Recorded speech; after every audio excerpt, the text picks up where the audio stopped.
I'm Jordan. And I'm Rosanna.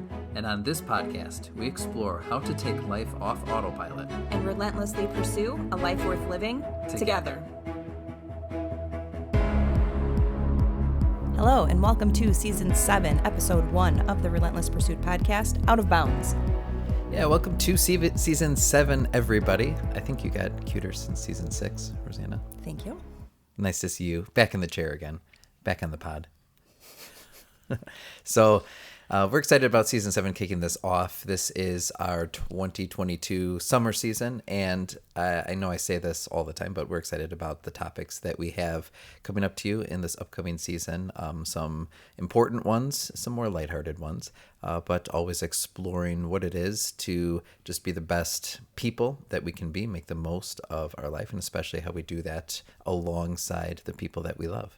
Yeah, so today's episode is kind of focused on like marriage or, a relationship.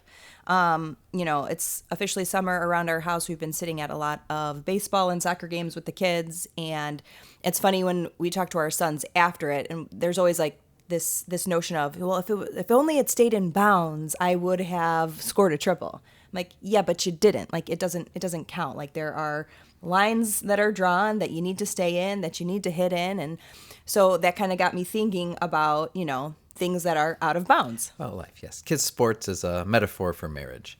So especially like I remember coaching some of the little kids at soccer, and the lines on the field don't mean much to them when they're first starting out. But as they become more proficient, obviously it means more.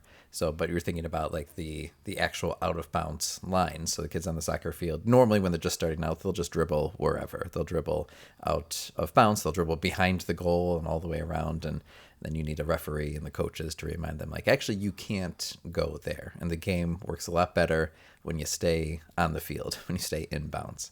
I was actually thinking more of baseball because even though I've tried to love soccer, I can't. And so I think more of like that first base line, that third base line, and like, the ball. What are the rules when it starts, it goes out, foul, fair territory and all of that. So yeah, but I thought, you know what, I think that has an application for marriage. Like, what is out of bounds in a marriage? And I think for the most part, every couple probably determines what's in and out of bounds, just depending on like who you are and what you value and all of that. But I think that there are also some like non-negotiable rules in terms of marriage. Like, right, you're entering into this partnership, you're agreeing to become one.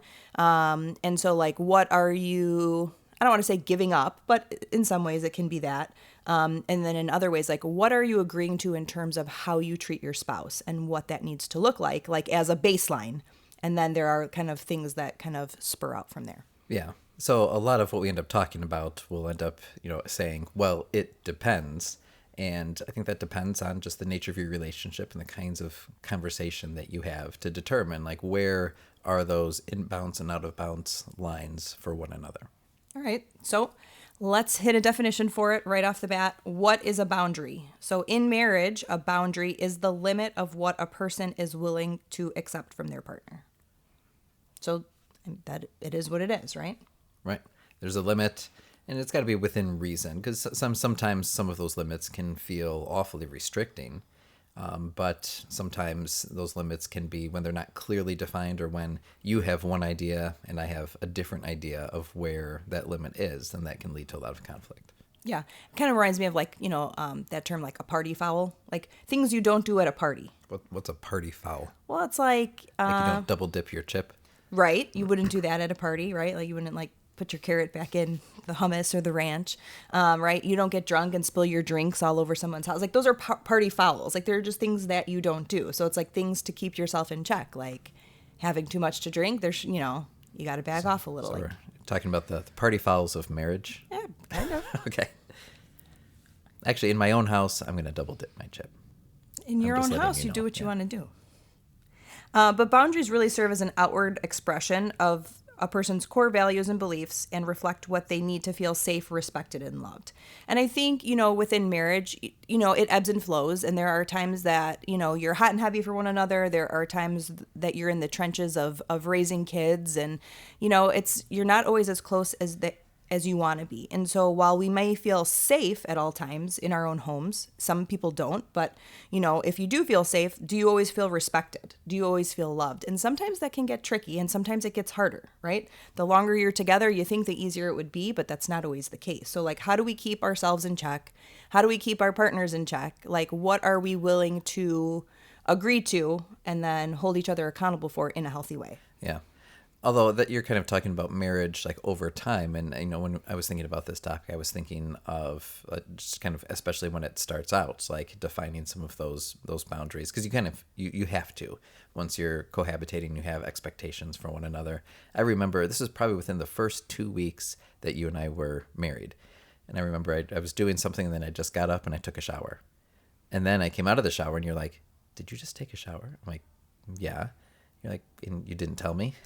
And it was this awkward moment where I was, and I know that sound, if you're just listening to that, and it may sound like a little awkward or like Trivial, yeah, or silly, yeah. but I realized that like not that you needed to, and we had a small space that we were living in anyway, but like it mattered to you that we were kind of checking in with one another, and I wasn't just going to flippantly do whatever I wanted whenever I wanted, even if it was in the same house. But that like, okay, like you're doing this, hey, just to let you know, I'm going to go take a shower, and then I'll be back. Right. To me, it sounds normal. I guess growing up in my house, like people didn't just like get up and leave the room and just like go do something and like just be like, all right, I'm gonna go upstairs and do this. Like, oh, okay, like Just that little check-in, right. that little touch, yeah. So I mean, there are things like that. So that's relatively trivial, but I think that established early on in our relationship or in our marriage, like what like one of the expectations was. Sure, for like communication and like, yes, you can have autonomy to take a shower whenever you want. It's not like you need permission from me, but like I'm like probably an over communicator and you're an under communicator. So it was kind of like that. Our expectations were different. Yeah, I should have invited you. I'm surprised you didn't. So, but anyway, I say that just to say like a lot of this is established at the beginning, but it has to be maintained as well.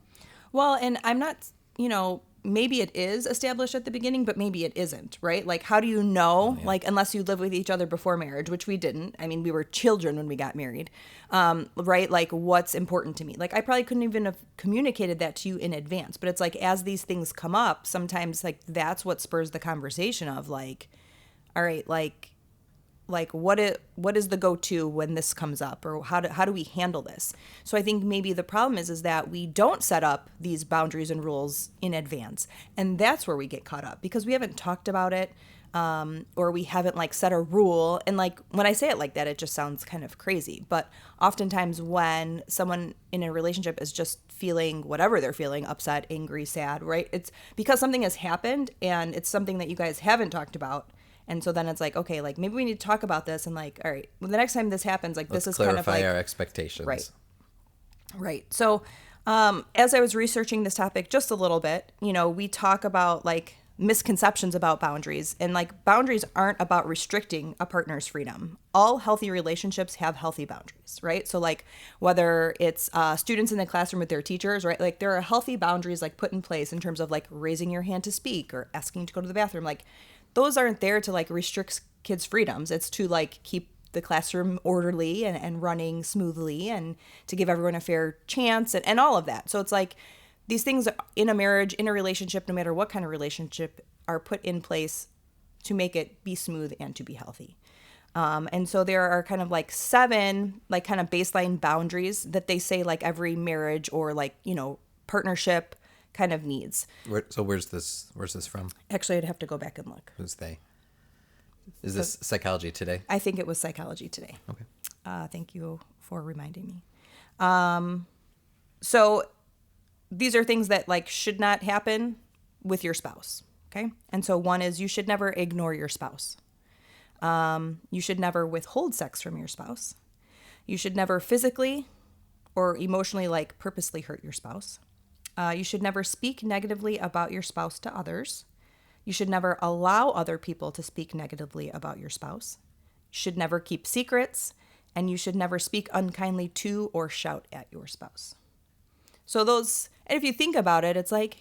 I've done all of those. I've done 6 of the 7. I've never withheld sex from my spouse.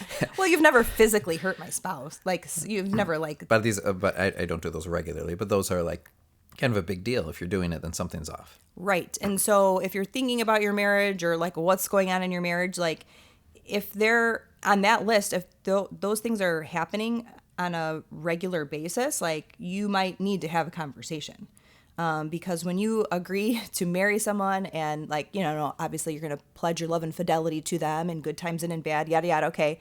But when the going gets tough, if you're resorting to these measures, like something may be wrong. And so it might be time to kind of reassess where you are, speak to your spouse, or bring in someone to kind of help you navigate like why you're resulting to these kinds of behaviors.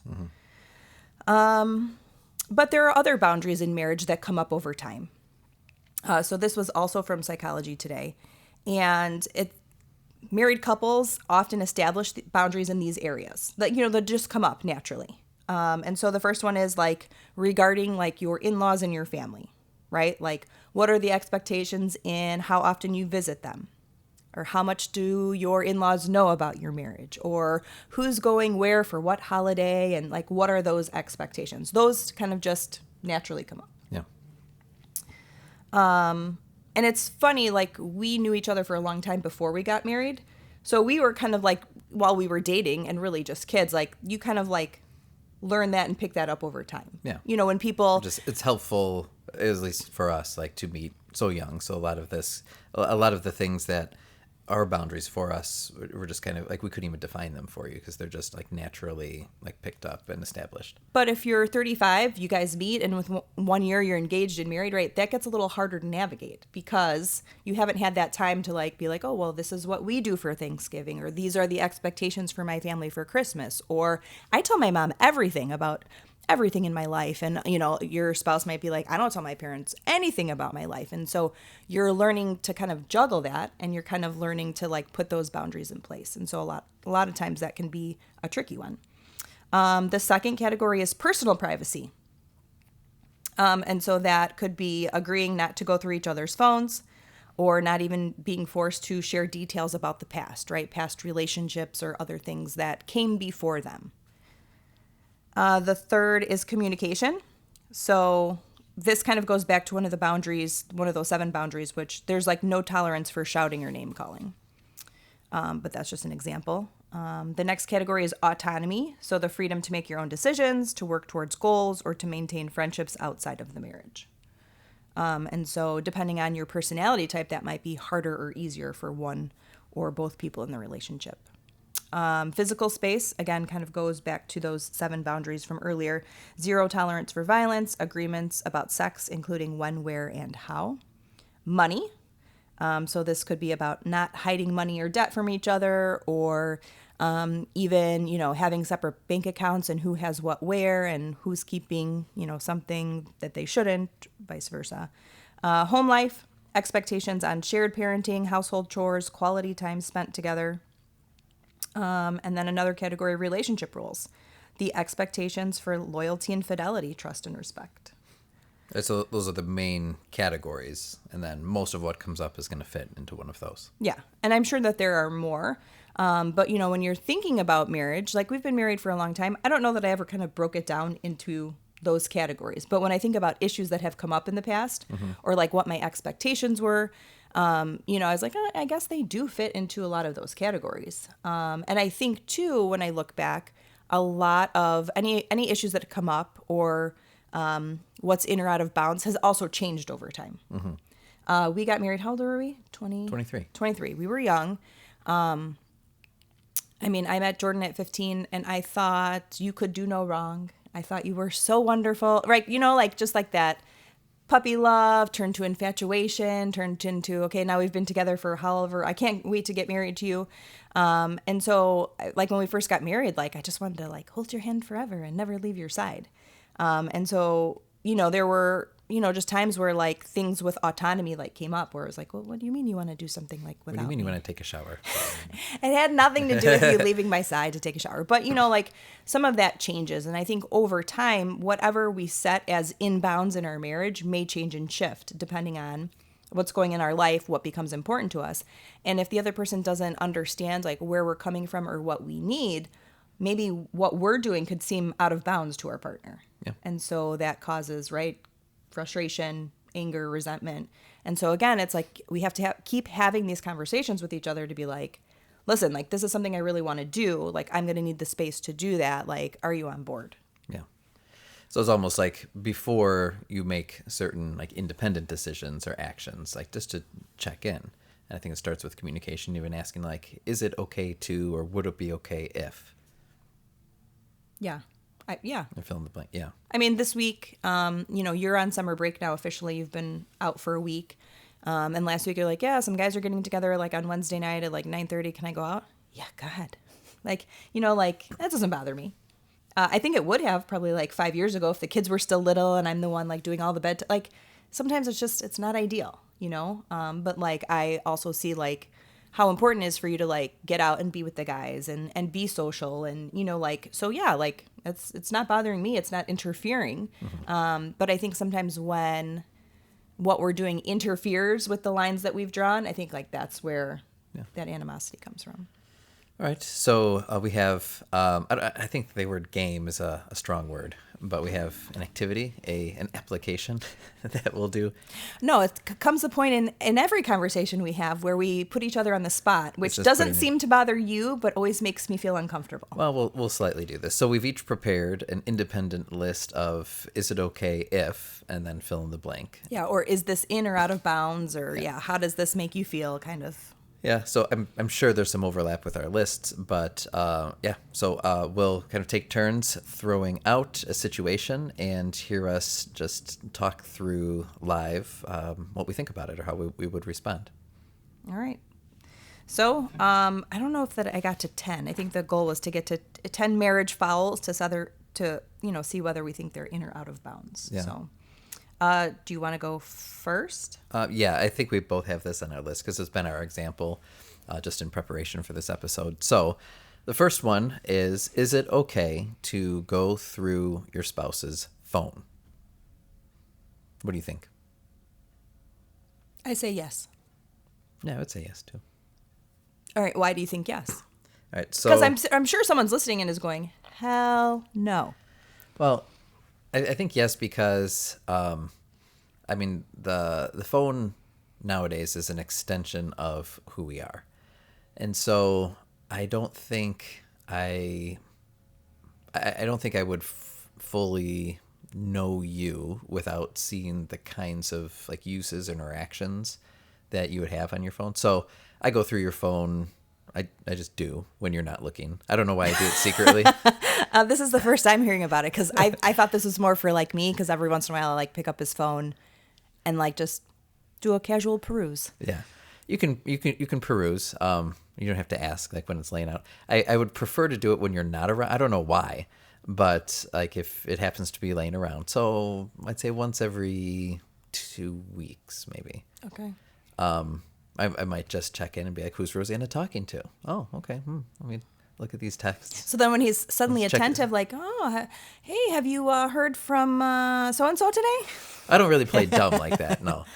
But you also don't say, hey, I picked up your phone today and looked through it and nothing's really going on with you, huh? Right. So there's not much there, and I don't know what I'm expecting to find either, but I do that. And I think that is... maybe it's a little bit more from like spousal anxiety to be like, is she talking to any guys? Let me find something that she doesn't want me to see, and that's probably why I do it in secret as well. But I would still say that this is a perfectly ordinary and healthy behavior for a spouse to do. Okay, and I think I would say probably for the same reasons. First of all, there's nothing on my phone that would link me to anything of excitement or anything that is like outside of the bounds of our marriage. Like I'm talking to another guy or I'm making secret plans or I have a bank account with all these funds where it's like, where is this money coming? Like I don't have any of that. And so it wouldn't bother me that you would look at my phone and see like who I'm texting or, what someone has said to me because I don't have anything to hide. But And it's funny, we've been together forever and you've never given me any reason to like suspect that you are doing something right. wrong. But it like in the back of my mind when I like listen to like some things about other people's marriages or like I read a book or watch an episode of something and I'm like, he's It's these people, he's for sure cheating on me. Look at these people. Like, Yeah. everybody's, it's kind of like this. right. I said almost that it's like a craziness, like- normal spousal anxiety. Like, Right. And you always tell me, Rosanna, I don't have time for our life. I definitely don't have time for another life with secret like another wife and another set of kids, Yeah. which is also true. But, I think it's also good. I mean, like having oversight. It's like Big Brother is always watching. Like, you should know that I care and that like I'm invested in this and that I love you. And like, I'm watching you. Like, you're not going to make a fool of me. Like I'm watching. Yeah. And like I don't even use my phone like for like all that often anyway. So like I feel like if you would check, like even if you check every 2 weeks, probably the same as it looked like the previous time that you looked. And I get Yeah. people have like apps that like block things or people delete things. Like I'm not that person. Like it's just all right there. So like you really do have access to like what's going on in my life. So yeah, I mean, should your spouse have your passcode to your phone? Like some people don't even know how to get into like Yeah. we have the same passcode. Yeah, and I would wonder, and I'm sure, like, I think most of my responses will just be very narrow because I haven't talked about this a lot with other people, maybe have different experiences or perceptions, but I would be hesitant, like, if you said, like, no, you can't look at my phone or you can't have the passcode to it, right? That would increase some of my suspicion. It's like, well, what's on there that I'm not allowed to see? Yeah. I mean, I know your passcode, you know mine. We actually have the same passcode. It makes it very easy. But I think that there's transparency and trust there. And I trust you. Even when I don't like to trust you and you're working on something, I'm like, it makes me a little uneasy. Like, I trust you. And so, like, that's kind of always the default. And same thing, like, go ahead. Like, you can look at my emails. There's nothing there. Also, I think, and like, I'll grab your phone, like once a week-ish. If it's like laying out or whatever. Same thing. I like see who you're texting, see what's going on. You're also like not always the best communicator. And it's like sometimes I'm just like, well, he probably had a meeting with 5 people this week, but like it's like you mean to tell me with the kids, like, check your email. It's like a little check-in.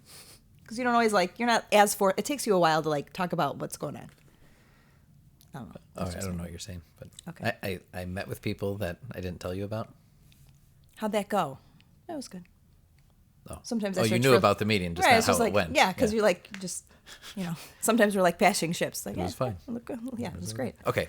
All right. So let us know, you all, listeners, what you think about the spouse and phone boundaries, but that's kind of where we're at. All right. You want to do another one? Okay. Did you do the first one? I did the first. Okay. Can your spouse go out with someone of the opposite sex? See, I had the same one on my list, too. Is that in or out of bounds? Well, we both have. I have, but it's kind of weird. So I would say yes, but it depends who and when and how. So there was someone that I had worked with previously that I reconnected with and like, hey, like we should go out to lunch. And then, so I asked you, I'm like, would it be okay if I did this? And I thought like your response was like almost flippant. Like, yeah, like, why are you even asking?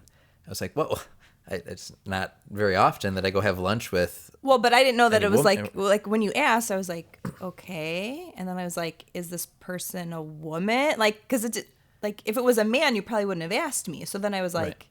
oh, are you meeting in a public place? Like, like, okay. I'm trying to think, have I really had lunch with someone of the opposite sex? I don't think so. Probably not. I mean, like, but when I work, like, I'm working with like other vendors of the opposite side. Like, we text back and like, and I guess that's different because I don't have a lot of friends that are guys. Right. Like most of my friends are girls, or if like I'm texting a guy, it's like my brother. So, like, but yeah, I mean, I am going back and forth with like photographers, videographers, other vendors that like I know, and like sometimes it's just like goofy stuff because we know each other. And I guess I don't think anything of it on my end because I'm like, this is not for that purpose. It's just for work or whatever. But I could see how that might make somebody else uncomfortable. Yeah. Well, I think I would have to tell you in advance. Like I said, like it's not the biggest deal to get permission for, but like I'd rather tell you this is what's going on. Is this okay? And rather than like either you found out later and you're like, well, why didn't he tell me? Or Oh, that would totally be me. Like, well, why didn't you tell me? right. So it's like, let me just be upfront with this, and then you could say no, and I wouldn't expect you to, but you could, and then that way, everything is kind of out in the open. Yeah. Well, and I think it's natural tendencies too. Like you work with a lot of females because you're in education, right? Like, so it's like half the time you're doing something like, and I don't really think about this often, but like oftentimes your counterparts, whether it was like in administration or in some of like the leadership roles you play at school, are with women. Like you spend a lot of time with, Yeah. and it's always a lady's name. And I think nothing of it because that's part of like where you work and what you do and whatever. But like, when my mind gets the best of me, or I watch something on Netflix or read a book, I'm like, he hooked up with his, principal. Let's go. All right. That I check the phone, like I like kind of work myself up a little bit. But I like that's why like you've given me no reason not to trust you, but like we also have kind of some transparency where it's like, okay, like all right, I'm not going to be worried. He asked me to go out with this person, so. Yeah.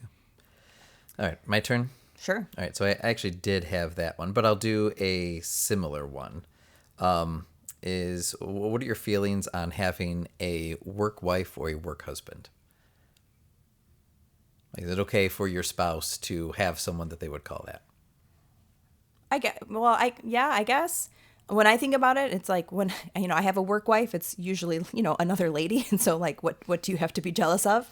I don't have like a work husband. I mean, I am my own boss. I employ, 4 other women.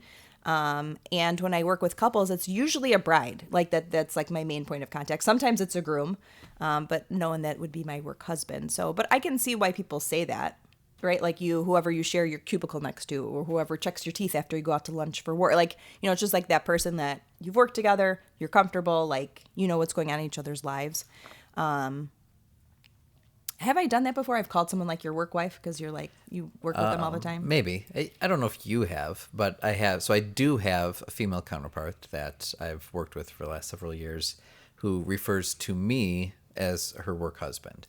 I don't really like that at all. I'm like, I have a wife. Like, I don't need another one.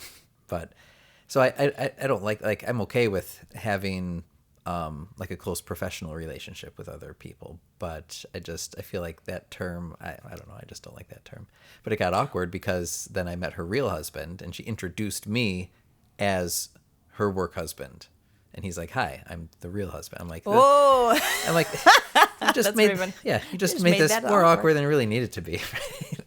So I'm not a fan of the term, but right, like if you just have someone like you're in a close like professional relationship with, and who can like check your teeth, or you have someone outside of the house who can check in on you. But I think there's obviously that emotional boundary. Like to me, like the word wife is like a close, intimate connection. And that's why I'm not going to use it like with someone who I don't share that with. And I'm certainly not going to allow that more emotional attachment to come up in, a relationship outside of the house. So for you, it would be like, this is my work person. This is my person at work. Like when your mom passed away, like she was checking in on you, like, hey, like, how are you? How's the family? Like, what do you need? We're here for you, which is nice. Right. So it's like my person. Well, sort of. I know you're not like emotionally linked, but some people have a real husband or a real wife, and they're also not emotionally linked. So depending on the person, she's not saying like you're her. What's that other thing you call? What's like your celebrity, whatever. Well, it's not like my work hall pass. Like, hi, this is my work hall pass. Okay, that's all right. Fine, you're just ruining my list. I'm so sorry. That was also on my list. Go ahead, too. just ask it. All right, so let's talk about it. Okay. Right. Is it okay for your spouse to have a celebrity crush? Yeah, I mean, I say no. Okay. I'm sure most people do, and all of you listening are like, "What?" But I think it'd be perfectly normal if you did, because celebrities are good-looking people for the most part. I just don't want to hear about it. I know. Have I ever brought up any like celebrity's name?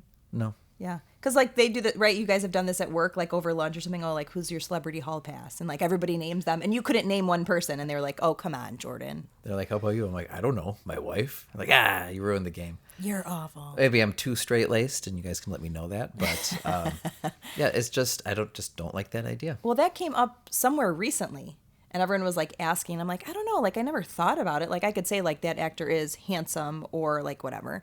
I don't know. I feel like too, I'm like old enough to know like, yeah, while he might be handsome and charming on screen, he's probably a jerk at home. Like, like everybody has their thing. They're It's just fine. ordinary people. Everybody's just a person. But then someone had brought something up, and then it like reminded me of John Hamm. And I was like, okay, maybe if I had a celebrity crush, it would be Did John I just Hamm. say I don't want to hear about it? Sorry. All right. Well, anyway. Sorry to burst your bubble. Yeah, that's out of Which bounds. is funny because you're out of bounds. I think it's perfectly normal, like I said, and I wouldn't judge you. I just don't want to. I just don't like that idea. Yeah. Okay, all right. We're obviously ruffling your feathers, so maybe we should move on. So it's my turn. Yes. I mean, I have a few. We'll go with this one. Can your spouse comment about your family or parents? Yeah. What do you mean comment? So, like, Of course, yeah. like you're allowed, not like you specifically, but like you're allowed to like complain about your parents or like say something.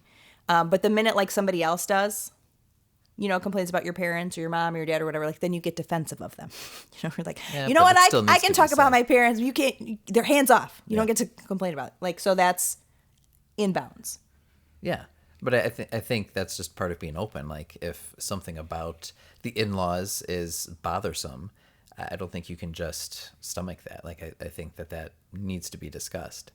And I'm not talking about like like just throwing out a rant about the in-laws, but like if there's something legitimate that is on your mind about them, I think that needs to be said. Okay. So it's not out of bounds to be like, babe, Now, your dad the other really got person my might goat with disagree, him. yeah, Okay. or might try to justify. Like we've had this conversation where, like, I know I can think of instances where, especially my mom, with all of her affable qualities, at times ruffle your feathers, things that she would say or do, right? And then I would get defensive and I would disagree with you, or it didn't bother me, so then I would just like play it off. But I think it's important to talk through those things. Yeah. Otherwise, it's just going to continue. And I know, like, there are instances where in-laws have ruined relationships, marriage relationships, just because the spouses aren't on the same page. And so you have to talk about what your expectations are with them, right? Isn't that one of your original, like, 7 categories that you named earlier? Yeah, it was like in-laws and family.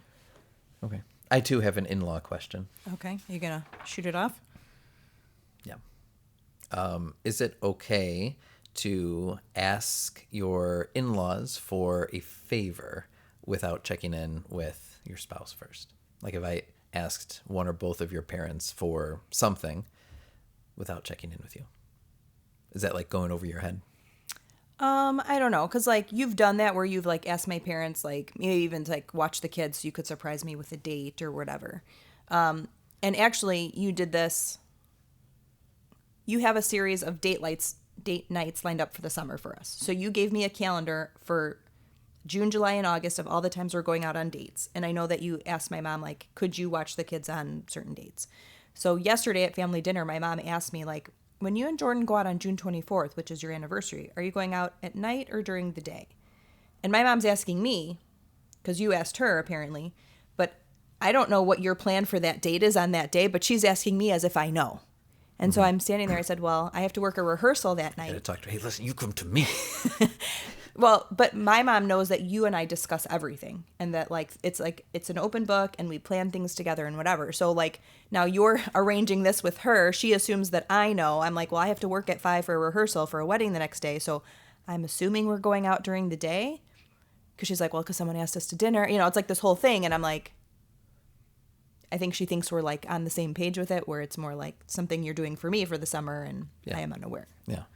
So I'm not mad if you do that. I mean, if you asked my parents for $50,000 behind my back for something that I didn't know you were doing, I think that's out of bounds. So this is a big, like, it depends question. Like, are you asking for babysitting? Or are you asking for a ride? Or are you asking for money? Right. I need a ride to the airport. Yeah, you could call my dad and ask him. Right. But I think it's good to be like, hey, I'm going to ask your dad for a ride to the airport. Yeah. Because I might know that my dad is free or isn't free and can help you out. Sometimes I don't ask them for things because I'm like, well, they're your parents. You should be the one who's asking. Oh, that's my least favorite. So it's easier if I do it sometimes. Well, if you're surprising me with like a date, yeah, I don't think I then should I'll have take to ask care it. of it, Well, but correct. Okay. All right, you go. Can you keep your money or spending secret from your spouse? Like, can you have like a little separate account that your spouse doesn't know about that you put money into that you use for things that your spouse doesn't know? I think this is a bigger money question. We've talked about this a little bit with our money episodes. I think that I think making purchases that your spouse doesn't know about is okay, as long as like there's some agreed upon terms. Like you're not going to go like almost like a certain limit. Like you're not going to spend more than X number of dollars. And if you do, you should probably check in with your spouse first about that. Because I know like we'll just when we need something or when we want something, you and I will just order it. We'll just go buy it. And we really don't care. It'd almost be obnoxious to check in with all those Kids need socks. relatively Going to little Target. things, right? Or even something for ourselves, like, hey, I ordered a book or I ordered Belt. a belt. Oh, there's necessities, and then All right. there's things that we order just because we want them more than need them.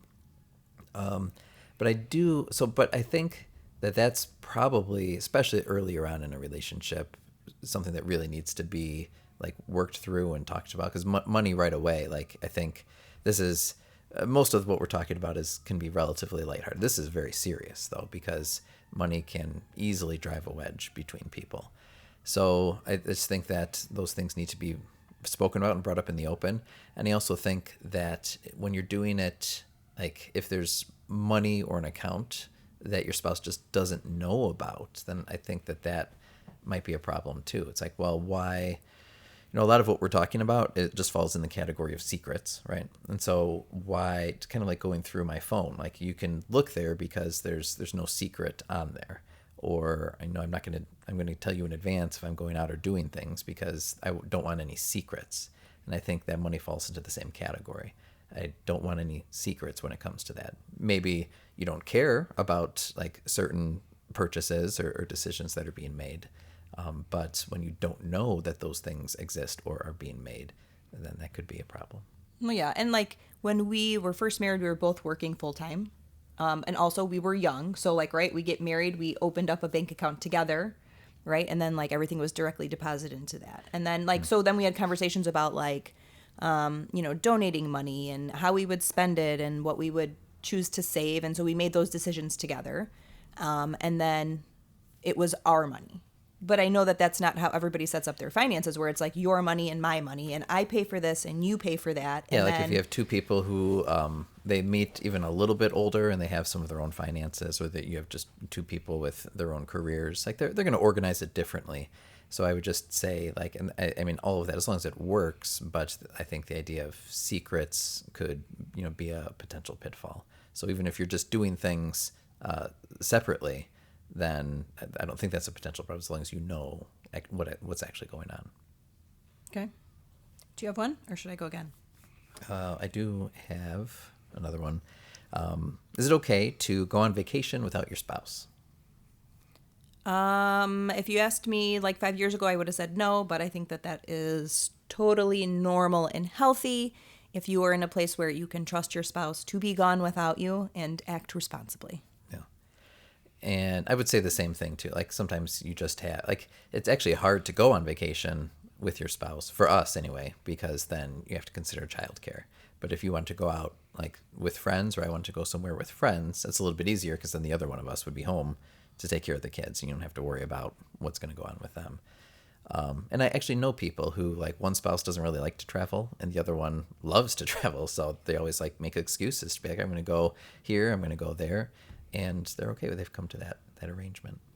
Yeah, it works for them. But I think, again, like the planning has to be done mutually. You can't just like make a decision and buy tickets and then be like, oh, by the way, this is what I'm doing. It should probably be like, hey, would it be okay if on these dates I went here and with so-and-so and here's what Well, we're and I doing. think it's too of like, what's the intention? What's the purpose? Why are you going? Like, how often are you going? Like, right? Like, I think that has something to do with it. I took a girls' trip for the first time last year at, how old was I then? I don't know, 38.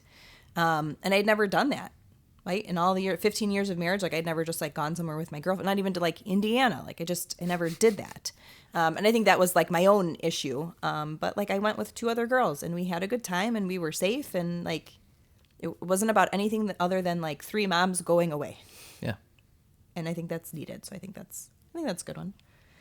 This kind of like stems from that. And it's like, can your spouse sleep away from home or not come home at night, and under what circumstances? Oh, that's interesting. You know? Well, yeah, I mean, if they're Like you've gone to conferences before. So it's like, well, yeah, but that makes you- sense. yeah. Where it's like, okay. yeah, it's Well, like like a 2-day sleep- conference, so Sure. spend the night in a hotel. Right, Yeah. okay. And So- then I might follow it up with, if I'm being excessive, like, are you sharing a room with anybody? Who else is going? Like, right, like I'll ask those questions. And I don't think that's out of bounds for me to ask those questions. No. So like, and maybe some people would be like, I can't believe you would ask that. But you, again, you've given me no reason to worry or to not trust you. But I feel like you still need to know that I care and that I'm jealous and that like I would beat someone's butt. Like, I feel like that's like, Yeah. I think that's So I wasn't needed. thinking about that. I was thinking more like if you're at a friend's house and you end up drunk on their couch, would that be okay? Which I feel like probably happens and is fine, but like then you should be texting your spouse, or someone should be texting your spouse on your behalf and being like, it's late, I'm drunk, I'm here. Like, Yeah. right? Like, but just to not hear from someone, like when you go out, which is rare, or like that late, and you're not home, like I often like have trouble going to sleep like at a normal time because I'm like, well, he's out, like let me just make sure like everything's okay. But like I've told you, like if you're ever in that situation, like don't drive home, call me, call my dad, take an Uber, sleep there. But like that communication of I'm out, this is where I'm at, not like where are you going tonight? Oh, I don't know. When are you gonna be back? I don't know. Like I don't think that's fair either. So Yeah, it's like you see in the movies sometimes, like the wife made dinner and then but her husband's like going out. Where are you going? I'm going out. Well, why don't I sit down? I'm not hungry. I'm gonna go. Well, where are you going? Don't worry about it. we've been watching too many mafia movies lately. Yeah, like that's not nice. Have dinner with your family. Yeah, I think it's the same thing. Like that's probably one that won't really come up for it. Like unless maybe I go to a conference. I can tell you from now, I'm not gonna end up drunk on someone's couch. Oh, and I know that about you. But even Yeah. the other night you were out and you were out pretty late, like way later than you've ever been out. But just to like a text like, hey, we're just having a good There's a time. status update. Right. I'm about 1 mile away in our same town, sitting in this guy's bed. Like, it's just like Yeah. that check-in. Like, are you okay? Is everything okay? Yeah. Maybe a selfie of where you're at, so I am aware. I'm just kidding. Yeah. Do we have the like share my Share location? my location? Or find my spouse's phone? So, well, and that's the thing, like, yeah, like, so what's in bounds? Like, yeah, do you have Life 360 on your phone, like where moms have that on their kids and they can know like where they are at all times? Are you tracking your husband? Like, I've seen some spouses be like, yeah, dad's home. He'll be home in 3 minutes. He's on, Lake Street. I've never done that with you. I don't feel like I need Because you're that. literally at work or at home.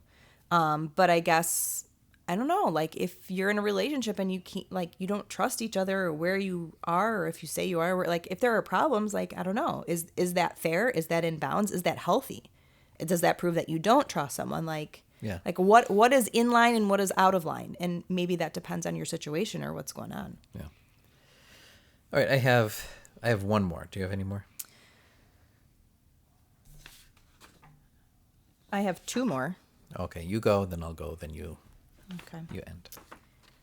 Can you compare your spouse to somebody else's spouse? Is that in or out of bounds? I don't think that's very nice. The way I was thinking about doing it was like comparing you in a favorable way, like, oh, like, so and so doesn't do this or does that, and that's not very good. But but that's not very nice. Like, I don't think that's a healthy way to compliment you. And of course, doing it reverse, where I'm putting you down, like, why can't you be more like so and so? That's not nice either.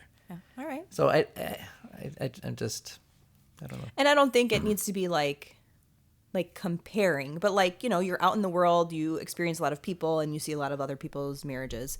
And so sometimes it's nice just to like kind of realize like, wow, like my husband does love me, he appreciates me, or, he is super supportive, or he takes good care of, like, just to say like, Well, acknowledge. but that's internal. You're not even voicing that to anybody. But Well, I like, could voice it to you just to like acknowledge that. But if you told me like, why can't you be more like Jake's wife? She's like this, or right? We wouldn't have all these problems if you were like that kind of wife or that kind of mom. Obviously, that's out of bounds. yeah, and that's just idealistic, right? Everybody's human. Oh, yeah, sure. The grass is greener. Yeah, just like I would do it I guess I do it internally all the time, which makes me more grateful for you. Just because I see the things that you do and just the relationship that we have. And I think it like just other people or interactions or observations that I have, I just think it's automatic to like, assess that, to compare that to my own experience. But we don't really talk about other spouses or people or whatever. Right, because I feel like that's unhealthy and unproductive. Yeah. But for the sake of talking about it on a show, I think it's something, something to think about, because maybe people do that. And then you wonder why there's some animosity in a relationship. Like, no one wants to be compared to somebody else, especially if you think that person is better. Like, Yeah. it's a slippery slope. All right, so here's mine. Is it okay? So this is coming from a real life situation from this past week. I'm not even sure how to phrase it, so I'll just tell you the situation, and then we could figure out the Oh, the gosh. question. You scare me when you say things like that. No, because you'll laugh. All right, so once a month, maybe once every 2 months, I will, on occasion, pick up some fast food for myself. And I don't like telling you that I picked up fast food. Like, I legit, like, avoid... No. He keeps the secret. It's pretty much the biggest secret that I have. And he would probably try and lie about it if he see could. the McDonald's bag but then in I the see like the garbage. bag in the garbage outside because I'm throwing away the garbage. I'm like, oh, someone had some And he looks like a child who has been found out. Like he just. I don't know what it is. Like I'm a grown adult and I buy myself McDonald's whenever I want. But for some reason, I don't like admitting that. So how do you feel about that? Is that that okay? because I never like drive through anywhere and pick it up, and so you're like, well, she doesn't do that, so I probably we shouldn't. hardly do ever do it. So when I Right. do, I feel like guilty. Yeah, Because it's an indulgence, or like because it's bad I'm for you. not even sure why, but That's funny because that's been a thing for you for like forever. Yeah. I thought you were going somewhere way scarier than that. That's what you got, your McDonald's bag. It doesn't make me mad, but it's like why? You're like, yeah, I just picked up some McDonald's. Okay, like because I'll be in the kitchen and be like, man, you've been gone all day. I made dinner for the kids. that's what came out. Are you hungry? Are you hungry? You're I'm like, fine. oh, he golfed. He golfed 18 holes. Then stopped by our son's baseball game that I was at and whatever. And I was like, did you eat at the club like where you golfed? He's like, no. I'm like, babe, you ate granola and yogurt at like 1:00 today. Aren't you hungry? No, I'm fine. Babe, I'll make you something. Then he was getting mad at me for offering to feed him, or like, I'll make you something fresh right now. And he was like getting angry at me. And then like it was a day later, he's like, well, I'd pick something up. I mean, it was just hysterical. Even then, it was still vague. Yeah. I picked something up. Oh, like fast So food. I know you don't care that I got the McDonald's, but do you care that I am reluctant to tell you? So this is how sometimes we'll get into like an argument or whatever. It's like, if you lie about that, what else are you lying about? Like that's how I take it. Like, if you lie about the McDonald's, or like, I found out 5 years after the fact something that this happened. Like, what else could you be lying about? So it's like, yeah, you should just, I grabbed McDonald's. He's like, well, I didn't want to say it in front of the kid. Who cares about the kids? You're a grown man. You buy your McDonald's and you eat it and you talk about it. It's okay. It's a safe spot. So, I mean, I think that's why it's like when we're hiding these little things, like, does that mean we're hiding bigger things? Does that mean I should be more worried or like poke you about, like when you get defensive, it's because, you've been out somewhere else. I'll tell you about the McDonald's. Yeah. Thank you. It's not a big deal. All right, last one. I have a last one. It's a serious one. Gee, okay. It's a serious one, and it might make you uncomfortable. Because, I mean, is your spouse allowed to watch pornography? Well, I think it depends on the couple. For us, we've had this conversation, and it's like, no. It's a resounding no. Yeah. But I think the world of spouses' agreements on sexuality is very big. And I could see other people. You have to talk about it though, so you can't just go and do it. But if that's just like all these other ones, if you talk about it and have that agreement, and the other person is okay with that, then yeah, I mean that falls in bounds. But it's like that. But you have to draw the line so you know what's in or out of bounds. Right, and I'm sure. It doesn't make me uncomfortable. I mean, that whole category can open up a whole mess of what's normal or right or in bounds or out of bounds for some people. I know for something that's us, like I have a huge problem with that, and so like that's like a non-negotiable no. Right. I mean, I don't even like the idea of like having a work wife or or a celebrity crush. Right. Right, but you have like an online fixation with other people that you don't know. Right. So I mean, and so that's what's right for us. I mean, and I think there's a lot you can say in that topic, like, and when we had the sex episode, it was funny because after we did the sex episode, like some of the people who listened to our podcast, like really wanted to like kind of like, we were kind of talking about sex and marriage. Sure. That's what all you people want to talk about. What was in and out of bounds, or what our audience is like. And it's yeah. Well, that like, opens up. Yeah, I mean, you can do a whole episode just on like sexual in or out of bounds, like what, and then, but you have to like kind of raise the question and like, what do you think about this? And we kind of did that, right? What do you think about that? And then that opens up the door to see like, what are you interested in, and what is your spouse okay with, and where do those intersect? Yep. So yeah, I mean, that was kind of our list of some marriage fouls and whether they're in or out of bounds or if they bother us or not. But I think that those categories are kind of like a great way to kind of look at in your marriage, like what's the biggest like stumbling block? Like what are we constantly like arguing about or feeling uncomfortable about? And then like maybe what's the new fair and foul line on that, right? Mm-hmm. Maybe something that didn't used to bother you is now bothering you, or vice versa. Like, giving your spouse more autonomy to pursue like a dream or a passion. And even though we might be uncomfortable with aspects of that, it's like acknowledging they need that space, right? They need that freedom or creativity. And that necessarily doesn't have to do with you. But when we restrict some of that, like that causes kind of some unstable foundation. Yeah. So all of these are worth a discussion. And especially I feel like we mostly agree on these, but I think it's interesting when you don't agree and one person maybe feels restricted by the other person's expectation, and how you can still take an opportunity to just recognize like this is not about the other person, but it's just about their perception of where those boundaries are and how they can feel the most secure in their marriage relationship, while giving you the most autonomy or whatever that you're looking for at the same time. So that requires conversation. A lot of conversation. Yeah. Which, if you live in a house with 4 kids and a dog, it's very hard to have those conversations. So, I think my challenge for the summer, to all of you, no matter what your schedule looks like, whether you're traveling or kids are home or like work is really busy for you, just being intentional with time with your spouse. And so sometimes I think that means, going bowling or going to hot yoga together and goofing around.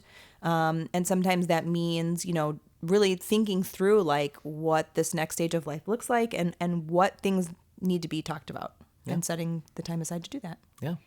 So let us know what some of the is it okay if fill in the blanks you would recommend, or what conversations you've recently had with your spouse. And as always, go ahead to iTunes, leave us a 5-star rating and a review. And we look forward to connecting with each of you more and more throughout this upcoming season. Don't forget to tell your friends, share. We would love to do this full time. Wouldn't this be great? Yeah, I could talk to you full time. There you go. So, if you know anybody, if you know a guy, and you want to get us connected, send us an email. That'd be great. All right, thanks for joining us, everybody. Have a great day. Bye-bye. Thanks so much for listening to today's show. We hope you will use this conversation as a starting point for your own. We hope you're encouraged to think and act more intentionally. If you want to learn more, you can visit our website, therelentlesspursuitpodcast.com, where you can find notes on today's show, plus additional blog posts, and you can subscribe to our free members list. Please subscribe, leave a review, and share with your friends. Facebook and Instagram are 2 great places to connect with us for daily doses of our quotable quotes, behind the scenes, and real-time photos, videos, and challenges. Until next time, let us know how you are taking life off autopilot and relentlessly pursuing what matters.